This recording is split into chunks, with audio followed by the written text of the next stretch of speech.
shadows where the whispers dwell, always trying to unring the bell. The red road calls a path less known, with haunted streets where the eerie winds moan.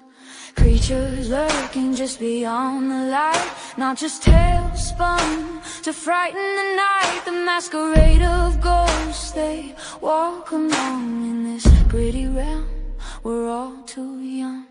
Take the red road, let the spirits unfold. Follow RezNeck Calkins, let the mysteries be told. Through the dark we'll weave into the unknown. With each step we take closer to home.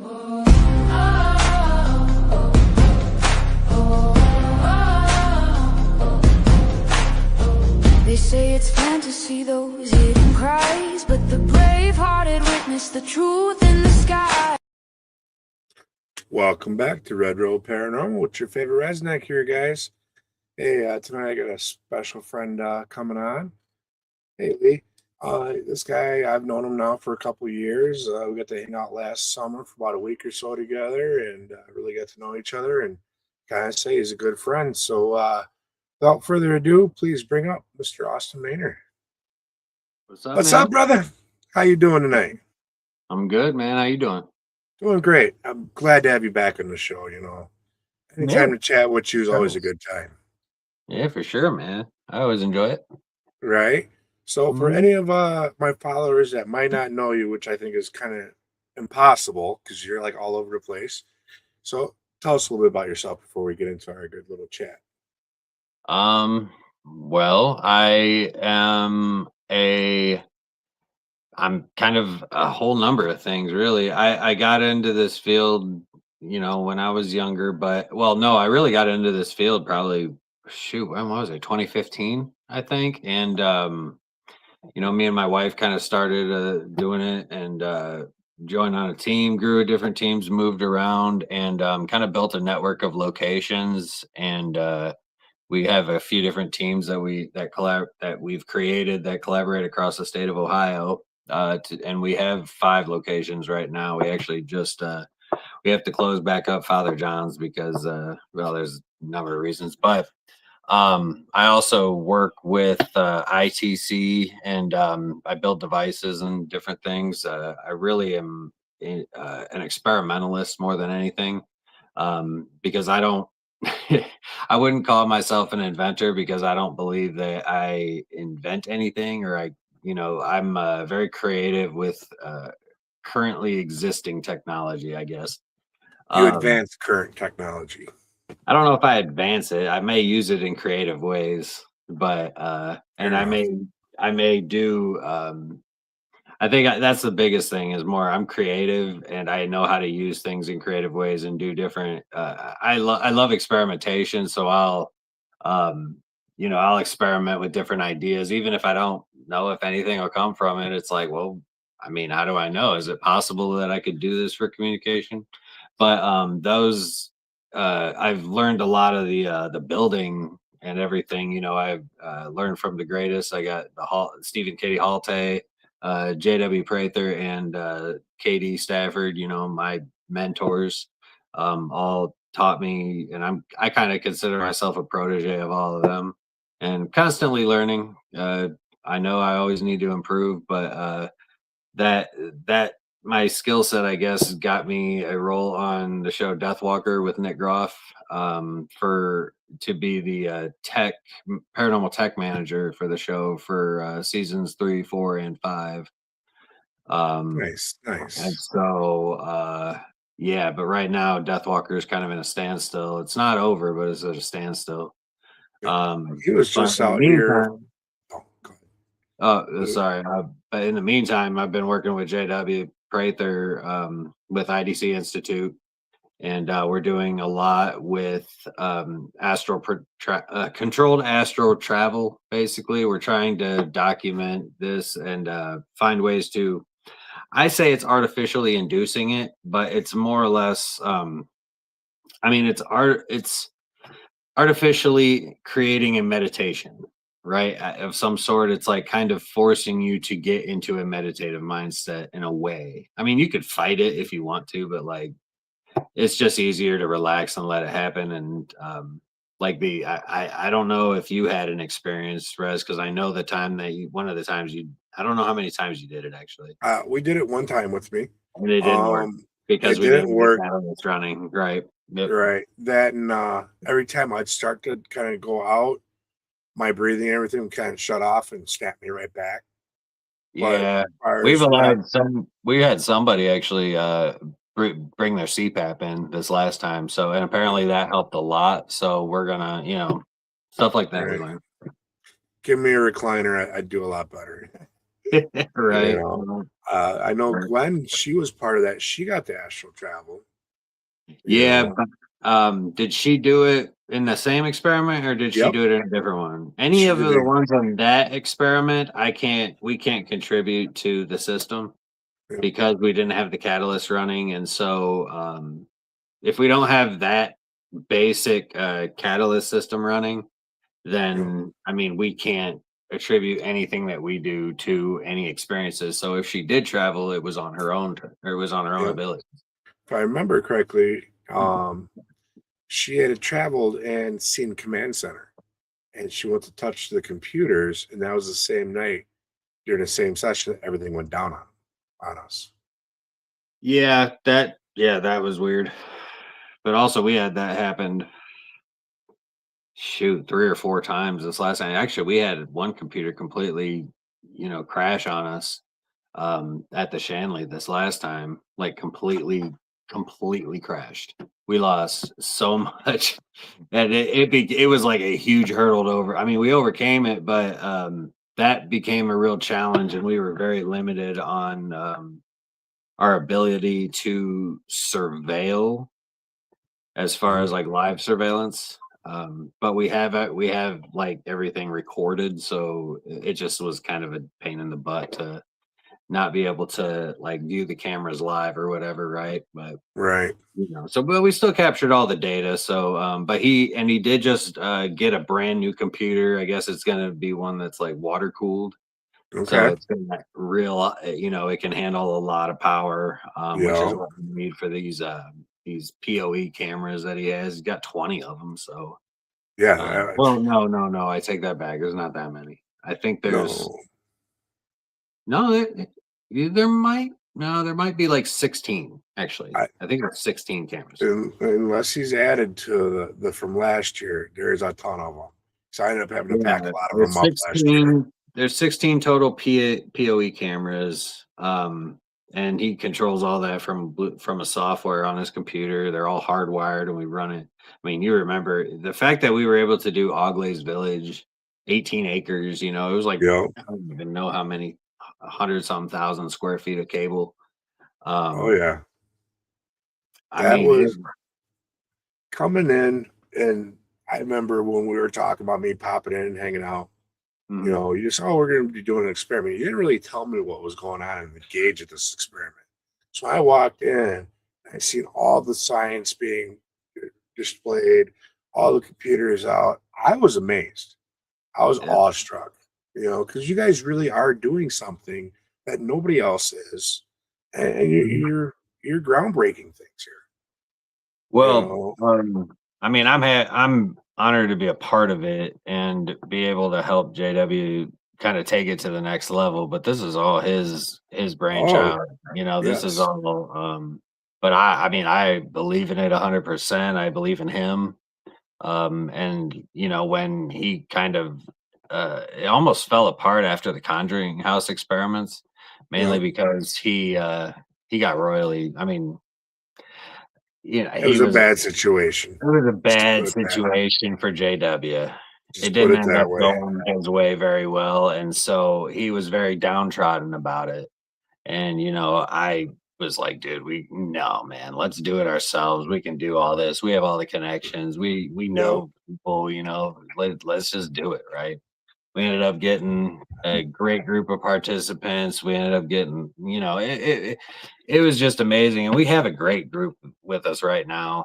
A great group that's been very consistent. And we're actually happy to be bringing on a couple. And we had 3 new participants last time Okay. at the Cranley, but this time we already have 1, 2. Well, at least okay, yeah, at least we have 2 new ones possibly. Well, no, the 2 new ones for sure already, and we're still ways far out, but we have 3 returning, so we have 5 spots already covered. But And how September many is gonna be spots are wild. there? I think we're gonna do up to 10. Okay. So you guys heard it. There's more spots open if you're interested. Yeah, You and know, we have the thing that's going to be cool about, because it's going to be at the Western Block uh, in shit. What's the town it's in? Lockport, New York. okay. It's like right on the Niagara River, and Nice. dude, That this complex is absolutely massive. It's 13 interconnected buildings that are on this complex. And like basically we're gonna be taking over it for a week, obviously, like you know how we you do. know, But the cool thing about this one is that we have Nick and Tessa Groff stopping by one day for one full day to participate in a couple of experiments. nice. Um, we haven't figured out which day exactly. It's gonna be one of, I mean, it will be one full day of experiment. It's gonna be like experiment and then possibly, you know, oh, we're gonna figure out JW's got some plans. But yeah, Yeah, you whoever, you you never know what JW's got planned until the moment yeah, that it's time to do it. He keeps right. everything close to the chest. It's another thing I really love about the guy. Right. And so, like anybody who is a participant and is hanging out for the week is going to get to hang out with them for the day, and do whatever the experiment. Because basically, they're just coming to be guinea pigs. They're coming to be part of this participants in the Right. experiments. That's all they're coming for.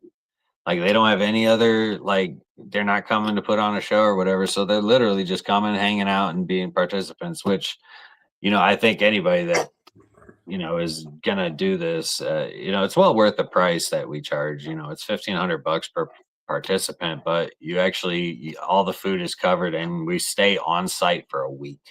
You know. And so, and in between like the setup and the experiments and stuff, like you have full access to the location to investigate like the whole time. And so, a lot of people, if anybody ever wonders like how much it is and is it worth the money, I mean, the Oh, it's experiments definitely worth it. alone the experiments alone are wild, and that's a whole thing in and of itself. But the outside of that, I mean, you get to basically have all expenses, all things covered with food, drink, everything Yep. for a week at any All pay for a all week at any location by yourself. You're gonna be paying more than 1,500, and that does not include food and drink and everything yeah, else. That's a you whole other thing. So it's actually a pretty decent price. But we are looking for more participants, and I mean, it is a crazy experience. I mean, it is a whole different aspect it of is. the paranormal side that people don't really get into.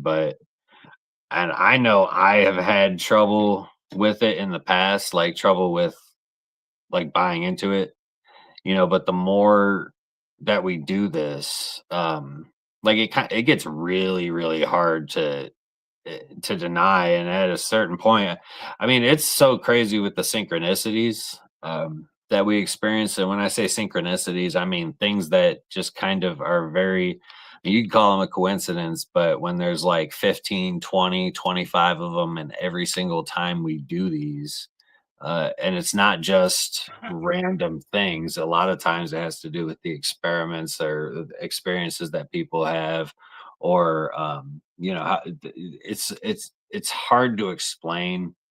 But at a certain point, the synchronicities become so frequent they're not surprising, or it's it's lost its excitement. I guess I've lost my excitement for them because they just so happen so frequently. But now it's to the point the synchronicities aren't even like, I don't care about those anymore because they just so I know that they're happening. Yep. But we've actually I mean, we had some crazy things happen the last at the Shanley that we just did. Um I mean, there was some unbelievable uh things that happened, you know, that I mean, it's crazier than what we've found before. And even though one thing that we had happen at the Broadwell funeral home, you know, we had Kayla Gregory from Warhorse and Yep. Jericho Trinity. Um, she was able to correctly identify a few items, and I think I told you you've heard this story from us Yep. while we were there. But she was able to correctly identify 3 different items in the like while she was under because I hid 3 items in the house and I told her where they were, but I didn't tell her what the items were.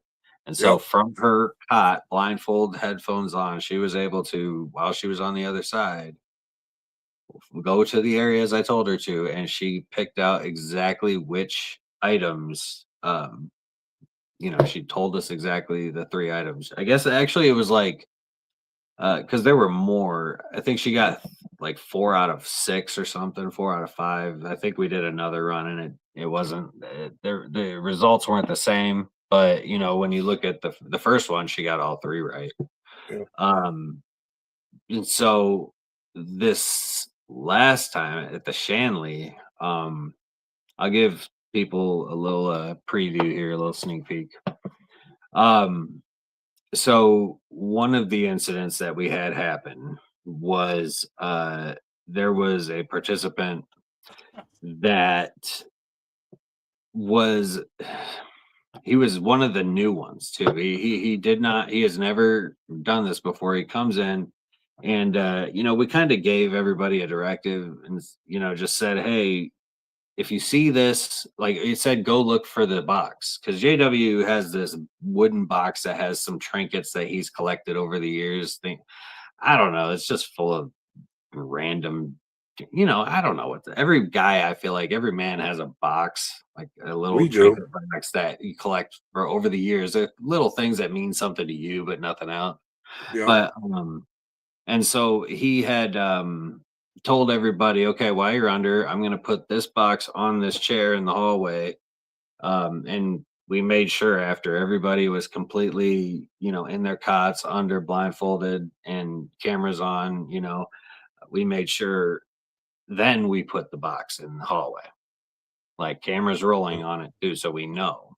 And we told the participants, go and pick an item out of that box. And one of the guys actually said that as he got out, he walked in, he saw a camera sitting on the floor and he waved in front of it. And then he walked over to the box and pulled out an item from the box. Now, during this time, we had our camera guy and one of our PAs, Steve. It was Scott and Steve. They were up there, but they said they saw like something blocking the light out on the camera. They said it looked like, you know, something blocked, like waving in front of the Right. camera. And then so that just happened all at that same experiment, right? He comes down and JW asks everybody to write down on a piece of paper what they pulled out.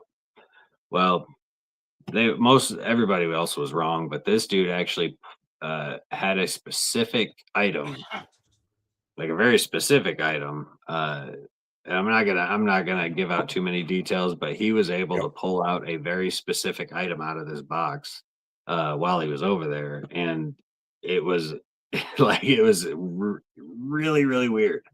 And so not only did he pull this specific item out of the box and correctly identify it from the other side, but apparently we may have video of him waving his hand in front of the camera while he was on the other side. And at that point, you're talking about manipulation of photons, like on our side, manipulation of photons.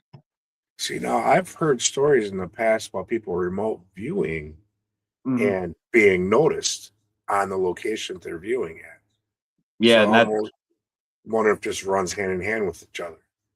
Well, that's exactly what we're looking at right now is whether or not it is possible for us to manipulate the physical realm or interact with our physical realm from that side. And so far, we've had some possible evidence of it. Again, I haven't seen the video. I told you that before, but I haven't Yep. seen the video of this of him of the light change and the waving in front of the camera. Once I see it, I mean, it would be, if we actually do have it, that's insane. Yeah. But especially because of the correlating and the actual events and the multiple points, you know what I mean? That is Yeah. that's what makes it intriguing. But then we had a couple of other things happen that, that was I would say there were shared experiences between participants. We had some of that the last year too. Yes, when we but were these out ones there. were much more intensely, like they were real interaction Okay. to the point where there was almost physical, I won't say pain, but they felt the interaction, the touches and whatever physically, and they're, Okay. it's wild, dude. You're gonna have to. I mean, once this series comes out, man, like, because right now he's working on Broadwell. Yep. Scott and Rex they're working on a Broadwell series to get that, which will be season 2. Yep. And once that, I mean, I've seen the first episode, dude. It's badass, dude. It's Nice. awesome, man. Nice. Scott I did look a hell forward of a to it. job with it. Like I'm genuinely impressed with how good that first episode is, and I'm so excited for people. Like, it blows whatever the first season blows it out of the water. Not even Nice. gonna deny, dude. And Blows it see, out. I seen the first season. I enjoyed it. Yeah, but It wasn't until after I came back from being with you guys and being on the road that I had a chance to watch it. So from having that firsthand experience with you guys, then going back and seeing the past, which you guys have done, it kind of just opened up a little more to me on everything that was going on. Because when you're Yeah. there in the moment, you catch a lot of it, but you don't catch everything. Yeah. And I mean, there's a lot that we both learned from season 1, not just with not just with the experiments themselves and how we can collect more data and everything, but also with how we run the show, or how we run the site in general, the operations, the protocols. And I'll admit right from the get-go that I think Oglaze was an absolute mess. The protocols, I think, were broken multiple times by people leaving and him having to change the times and stuff like that. I mean, when it comes to protocols, as in us being able to verify that nothing was tampered with, I guess, on site, like we have proof but when we say protocols, we mean we had to change experiment times because he has so many good slots for times in the experiments that this is the best time for experiment 1, but there's also 3 others that are okay. But he had to adjust those multiple times because people would leave and just like disappear for an hour, and so we had to also replace participants with it. Was just a mess, man. So at the Shanley, we had very strict protocols and we stuck to them the whole time, and we had some unbelievable stuff happen. Nice. I'm just hoping that, because I think with Oglaze, what we're going to end up doing is just doing like a an hour and a half kind of documentary type deal. I don't know. I don't know. I'm not a fan of that one. I'm impressed with the fact that we were able to do it at that scale and actually make it work. That was the one thing that I got out of that, was that we were able to do it, which will help us at the Western Block, but I still struggle with it a little bit. Growing pains, brother. That's all I keep That's hearing. all it is. Growing pains. Exactly. That's all it is, man. And we keep getting better with each one. Cool. So now let's backtrack this up a little bit. You were talking about working with Deathwalker. How'd you end up landing that?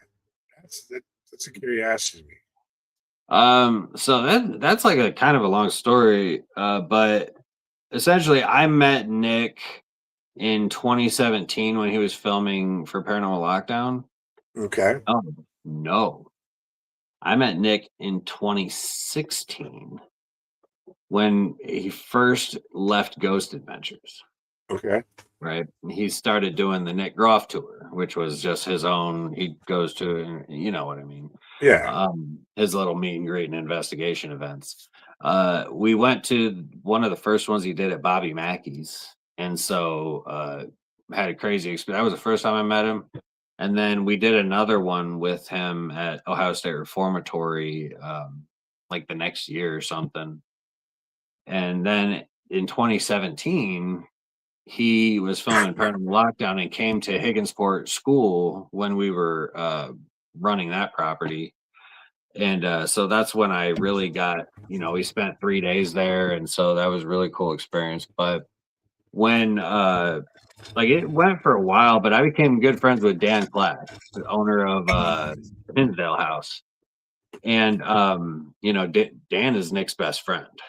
And so me and Dan became fairly good friends. And eventually, Nick needed new locations for Deathwalker for, I think they were filming season 3. It was actually season 3 because I got hired like halfway through the season. They needed locations, so they came out to Ohio, and I met them at the Defiance Junior High School building. And I set up an experiment. Actually, I set up a couple of experiments for them there. And I think I was talking to him and his partner Justin, his cousin, and we were just talking, and I think we ended up liking the idea of adding a kind of a whole experimental element to the show, especially because it just didn't seem like anybody was trying anything new and different, and so they just wanted to whatever. And so I was just like, all right, well, let me see what I can do for you. And I don't know, I came up with a bunch of weird things, and some of them gave results, a lot of them didn't. But I mean, if somebody sees them and thinks, oh, that's kind of unique, how can I take that a little further? Then that's all I did it for. You know what I mean? Like I just hope it's inspiration, man. Just you got to think outside the box once in a while and try new things. Otherwise, we just grow stale in what we do. And if I don't get it, somebody else can maybe take the idea, run with it, take it further, and do it a better way, right? Yeah. Like that's how we advance in the field. Definitely.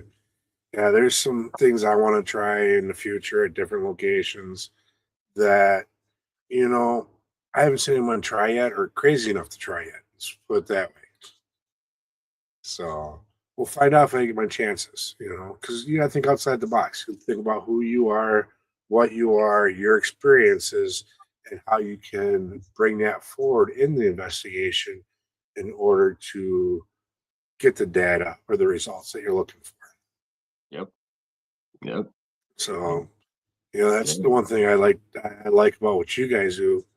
You and everyone that you work with is you do think outside the box. It isn't just tunnel vision. This is what we do, but what do we change? What do we try now?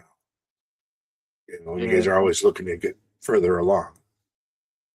Well, I think part of my problem is that I have really bad ADD, and so I get bored with things really quickly.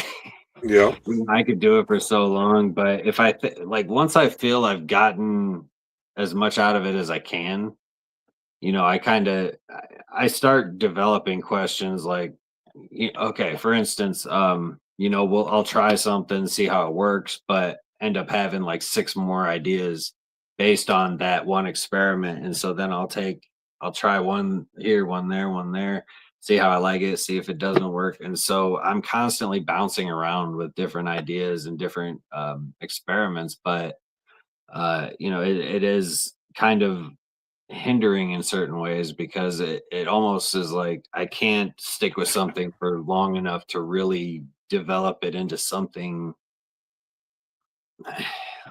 like to take it as far as it could possibly go. Like I'm only taking the ideas so far before I move on to the next thing. And I think that's why I appreciate JW a little bit, is because he is one of those guys that will just take one thing and we'll push it through to the very farthest that it can go, and then even try to take it farther than that, right? Yeah. Like But you look at the records, right? But what's good about what you're doing, though, you're leaving something behind for other generations to pick at and to work at and to inspire them. They, like you said before, they might see it and then turn it into a whole different light and advance. Mm-hmm. You know, Yeah, that's one of the best things we can do for our future generations to come. For those that work in this field, is give them a platform to start with, and then move forward on. You know, it's great for those of us that can take it the whole way, but then we might teach them something, but are they really learning it? Because are they able to do it themselves? right. Where you're forcing them to keep thinking and keep moving and progressing on that topic. I mean, I mean, maybe that's what I'm not really trying to force anybody. I mean, at the end of the day, I'm just kind of doing my own thing, doing what I like to do and what's fun, Right. and everybody else just kind of, I guess, is digging it. Well, in some levels, but if I you think, ain't having fun doing this, there's no point in doing it. right, right. I do it because I enjoy it, and it's not easy though, because when you do what I do full time, I mean, because I don't just do the the devices and the experiments. I also have the locations, and I mean, I have multiple. It's like small income sources, like multiple ones that come Yep. in. So sometimes it's not always uh, as consistent as I like it to be. But you know what? When you're passionate about something, you find a way to make it work, and you keep working hard, and you try to build it into at least a way to make a comfortable living. Yeah. I wouldn't buy. I like to at least have be comfortable, right? And so I know that there's no way to make it rich in this field. No. I mean, really, even Zach Bagans, like he has other ways of making money besides just the show, right? He's got his Yep. museum, got all the sponsorship deals, whatever. But like, I'm just trying to make enough to be able to sustain what we're doing and expand maybe on the production side, because right now I'm just a one-man operation doing all of this. And it gets overwhelming. I got so many orders right now for the those talking illumination boards. Like people are going nuts about those apparently. They are pretty cool looking. I've seen your posts on Facebook. They're pretty awesome. You got one close by you can show our. I got one in progress. Okay, I seen the pictures on that one you're posting the other day. Yeah, I just started putting on I laid out the grid and started putting the letters on. So okay, now you do all the artwork on that yourself. Mm-hmm. Yeah, nice.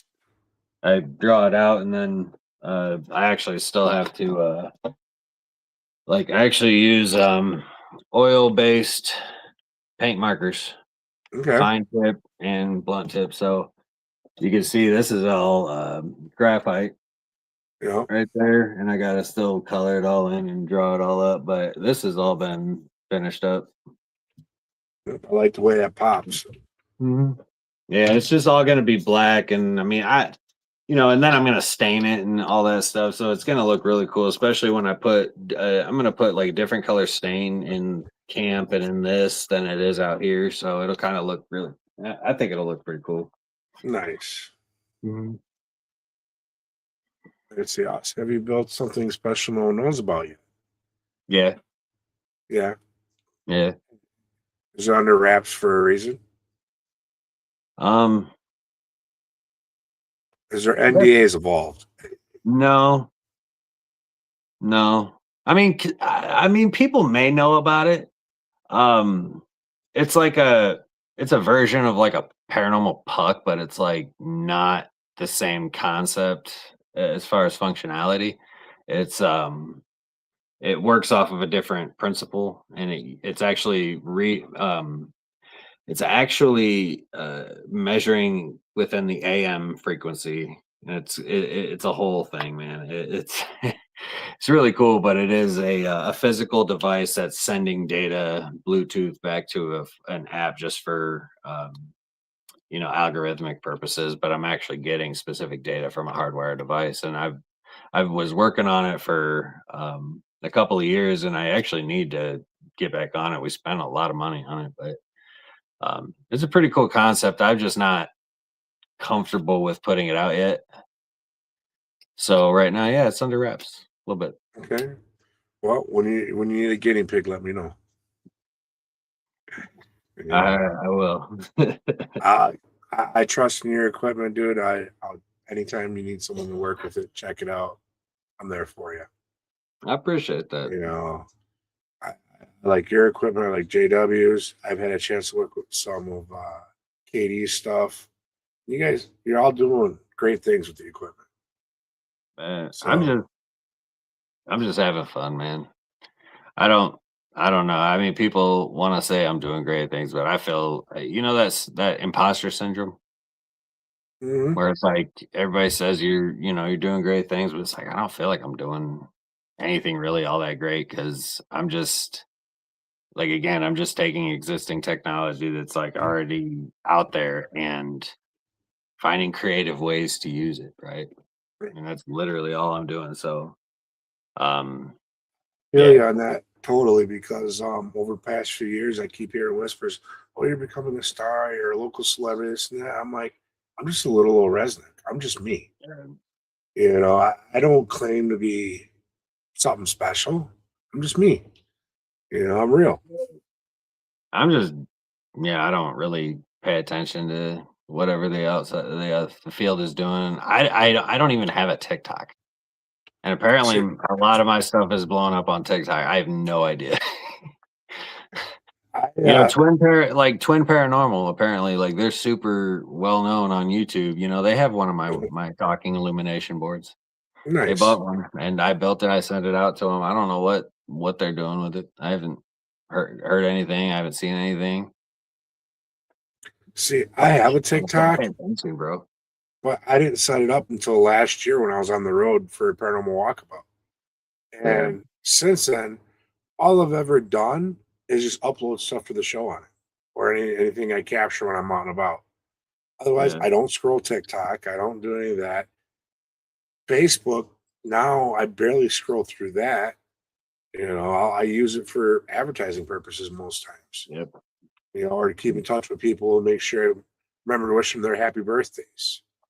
Right. You know, Yeah, that's all I use it for is just marketing and like basically I just use it so that I can keep the algorithm going, I guess.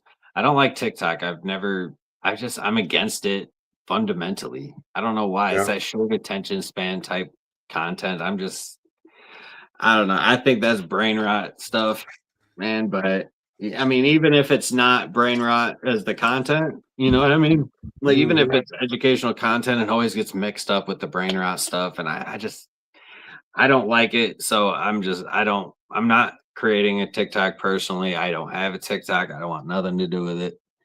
Yeah. So if you ever see an Austin Maynard on TikTok, it's fake. Just ignore it.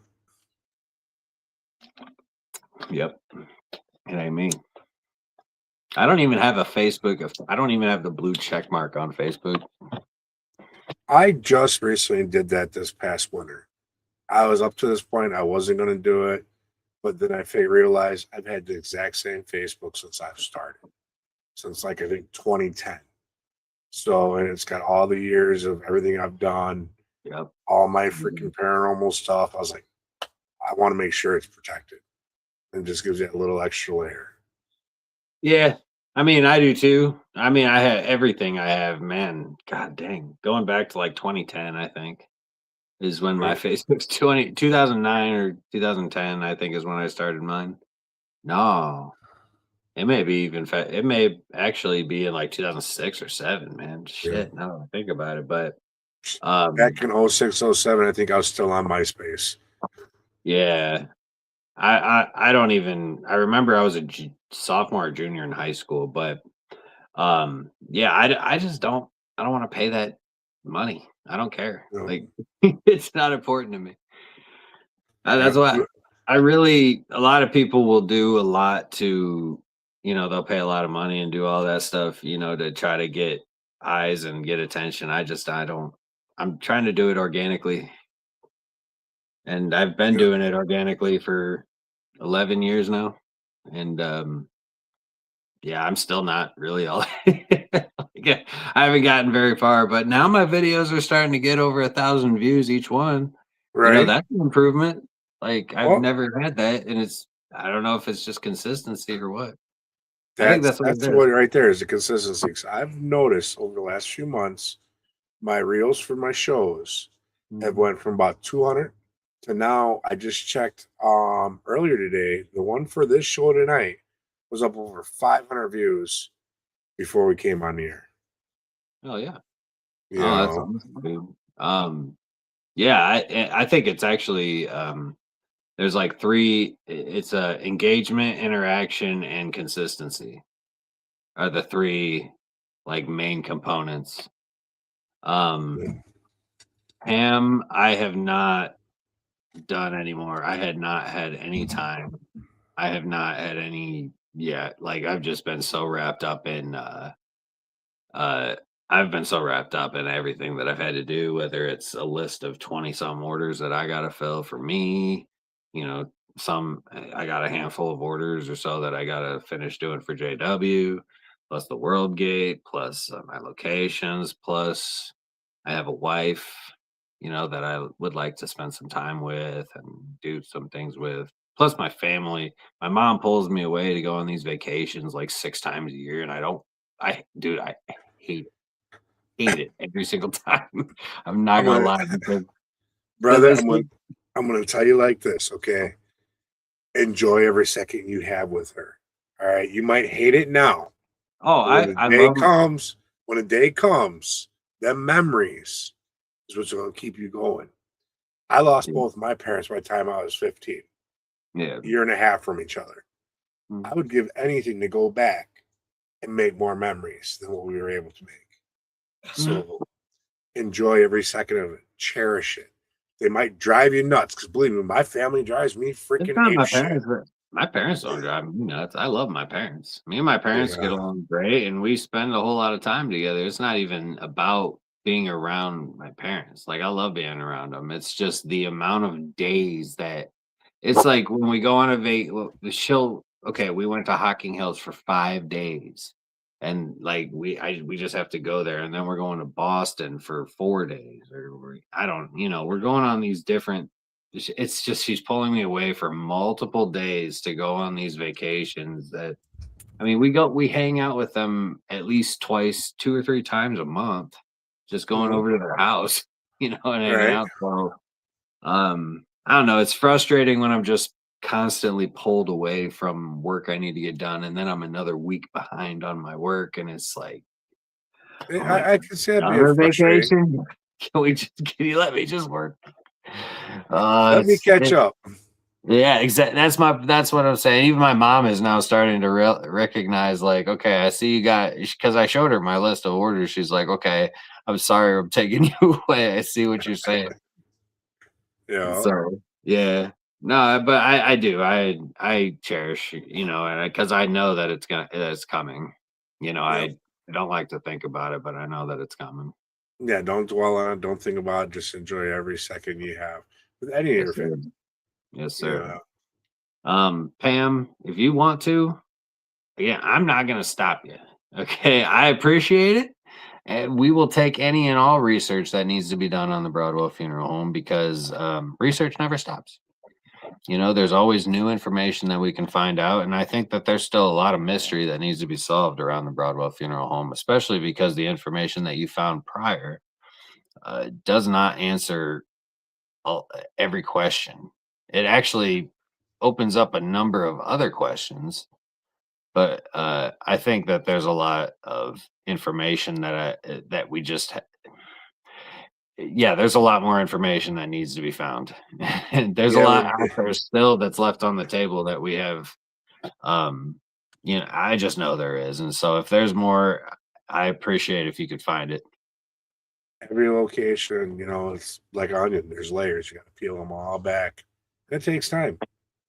You Well, and know. even when you think you know the history front and back, you may find out some things that like throw the history that you thought you knew into a complete tailspin because like I've found out information actually there was a situation about one of the deaths that we thought happened at the funeral home. You know, we ended up having to I ended up making a post on the Facebook page talking about how we got that information incorrect. And so, you know, I made a public disclosure like, hey, you know, Sure. we had previously said this, but we just found out that this is incorrect information. And so that way, everybody, if they did documentaries, whatever, they can update their information if they went off of that specific thing, right? Um, and I you know, yeah. So we just have to constantly be researching and trying to find all the information. And you know, it's crazy too that some of the most important information can come from the most surprising sources. You know, one of the, for instance, I run a location here in Bryan, the grain elevator. Uh, it, I didn't find out about one of the deaths until the previous there was a guy that owned it, I can't something Fox. His last name was Fox, and, it was in the '50s that he owned it, and, his wife, not too long ago, I think it was probably 6 years ago, his wife he had long died, she was in her had a live-in nurse, and she was, like, on an oxygen tube, she was, like, 90 something, right? Like, going to pass soon. But she saw something, I think she read an article about what I was doing in the local newspaper because I was doing some kind of event. I can't remember if it was the Hunt the Town or if it was what, but, she had her nurse call me, and so I went over and paid her a visit, and she was telling me this story about when her husband owned the granary, there was a contractor that they hired, a couple of contractors that they hired from Columbus Grove, Ohio, to come over and work on the conveyor belts in the basement. And this one of them ended up getting his leg caught in the conveyor, and it partially pulled his leg off, and so he bled to death. Like he was down there for 20 some minutes, bleeding to death before the ambulance finally arrived. And Yeah. by the time the ambulance arrived, they just ended up saying, "No, we'll just go get the coroner because, yeah." Yeah. Um, because it was like 59 or something when it happened, Yeah. So 1957. So, I didn't find out about that. My dad's a local historian. He's been one for 40 some years. Like he didn't know about it. And actually I didn't the way once she told me about it, I was able to find an article about it in the Columbus Dispatch, like not even a local paper. It was like, you know, uh, so it's crazy the information that you can find, but you don't know where you're gonna find it. You just have to you look know, everywhere. yeah, you have to look everywhere. You got to contact people that are familiar with that location. It takes time and a lot Yeah. of effort and energy.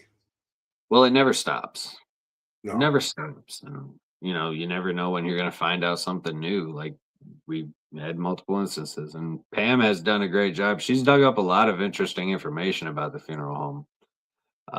Particularly even the original owner of the property or the guy who built the place, Christopher Broadwell. You know, I didn't know his name was not Christopher.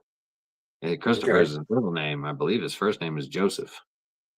Okay. Um, so it's like it was just interesting information. You know what I mean? So yeah, did my dad? No, he's a local. He's a Williams County historian. So I mean, Broadwell's down in Brown County, I believe. Okay. Claremont, either Claremont or Brown County. I wanna say Brown County because that's, same county as Higginsport. Yeah, Mhm. right on the Ohio-Kentucky border. Cool. I got a question for you. It's a can't you speak right? It's a variation of my normal question I ask everyone. I ask everyone if they can go investigate anywhere in the world, where would they go? But for you, I'm going to change it up. If you could take JW and do a World Gate project anywhere in the world, where would that be? Money's not an option. As many as people you want to take is not an option.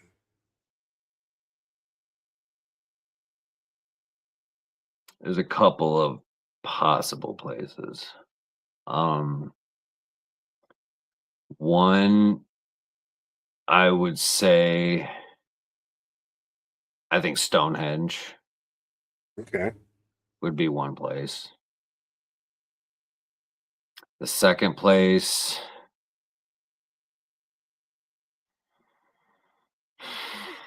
I mean, there's a number of places. I almost want to say, dude, there's a lot of places because, like, I'm thinking about places that are like ancient places that have very Yep. heavy spiritual significance. Then You you got to know, think about ley Stonehenge. lines. Well, some of the places that I think about are, there's the Kuyu, the underground city of Kuyu, where the certain chambers resonate at different Hmm. frequencies, and they're meant for that. Like that would be another place. That'd be Um, cool. Skinwalker Ranch. Oh my god, dude. Yes, Skinwalker Ranch. I'd be there for that Um, one. or Definitely. that Romanian forest with the big empty spot in the middle, like that, like places like that would be kind of where ideally where I think would be the best places to do it, right? All right. That'd be cool. Mhm. All right. We got a few minutes left. So shameless plug time. Anyone wants to get your equipment, get a hold of you, book a night at one of your locations you manage. How do they do that? I'm on Facebook.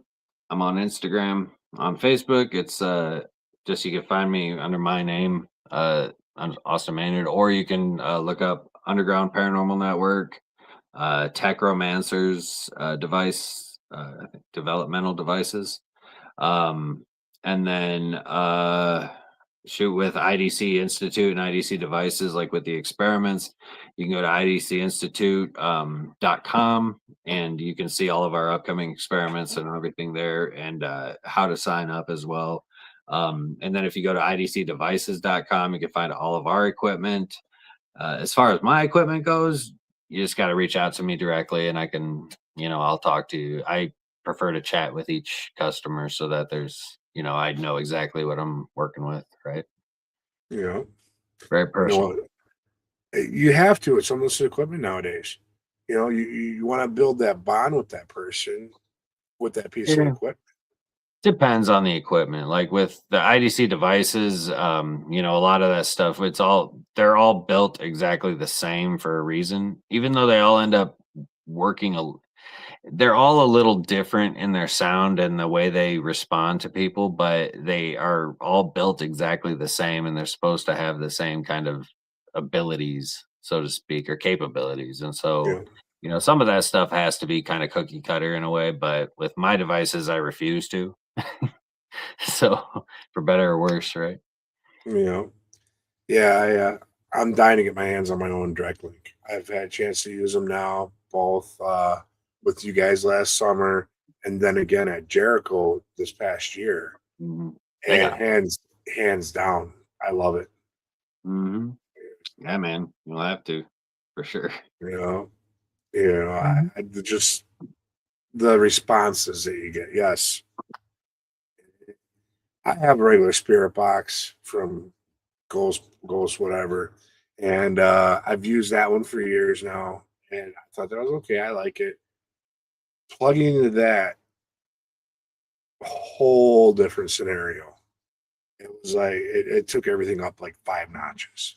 Well, they're built differently and they operate differently. I mean, these Yeah, are random scan devices, and I mean, it's not.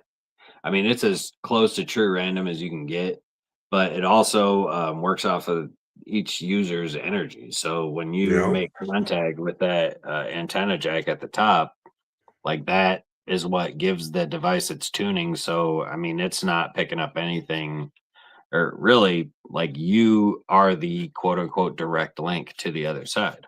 yeah, This is just the device.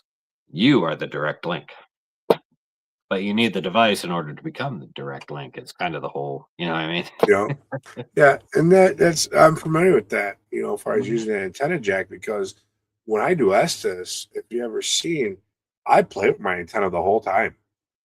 So I'm putting that in there and it's coming through me. The headphone jack right there cuts out the speaker. It's meant for Estes. Yep. I used it for Estes at Jericho and had a wonderful experience. Oh yeah, man. Oh yeah. Yeah, man. Definitely, if anybody's interested, just hit us up, idcdevices.com, or for the experiments, idcinstitute.com. Yep. I'll have to get you and a JW on a private call. I'd love to come out as a PA for the next one. Yeah, man. You have to get in touch with him. I know Yeah, I've we been have trying. a lot of PAs for this one. I don't know. You'd have to talk to him because he's the one that ultimately makes that decision. I don't, Right. you know Yeah, what I I know. mean? I don't. Yeah. He's the top of the mountain there.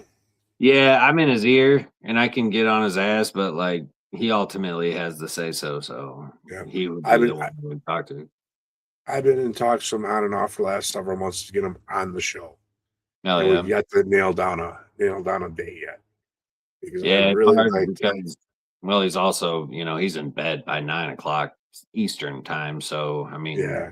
it would be an 8 o'clock central time for you. Yeah. So you'd have to go either there before, Right. which is not Yeah. easy. No, might have to, twist his arm a little bit, maybe get a live next time we get a hold of him. Do a That's pre-record exactly. or something like that. That would be a So, better idea. Pre-record is a better idea.